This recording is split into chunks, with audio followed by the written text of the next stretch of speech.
তেল দিলাম, মশলা দিলাম, মরিচ দিলাম, আদা বাটা দিলাম, সব কিছু দিলাম।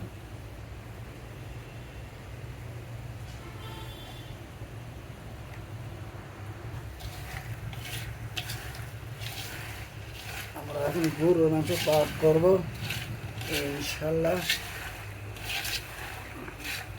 এখন বাটা নিচ্ছি, তারপরে মাংসটা এখন তুলে দেবো। এখন সেই ভালো লাগতেছে আমার ইনশাল্লাহ। মাংস দেখেন, খাবার মন চাবে ইনশাল্লাহ। একবার দেখলে আপনারা জিভে পানি এসে যাবে। বেশি তেল দিলে খাওয়া লাগবে।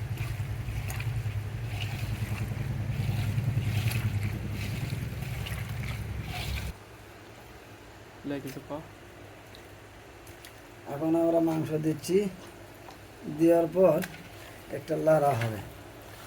না খেলে ময় মশলা দিয়ে আমরা এখন কালা ভুনের মতন সিস্টেম করব।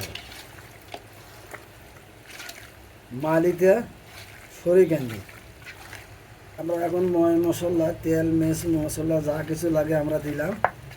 আপনারা দেখতে পারেন এই গরুর মাংসটা পাক হবে ইনশাল্লাহ। একবার দেখলে আমরা মন চাবি খাইতে।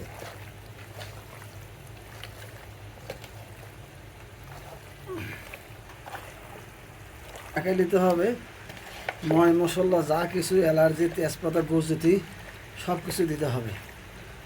দিয়ে এইভাবে তেল ঢেলে দিয়ে মাখালে তারপরে হবে জাল ইচ্ছা মতো। আমার এই কালা ভুনে জাল হবে।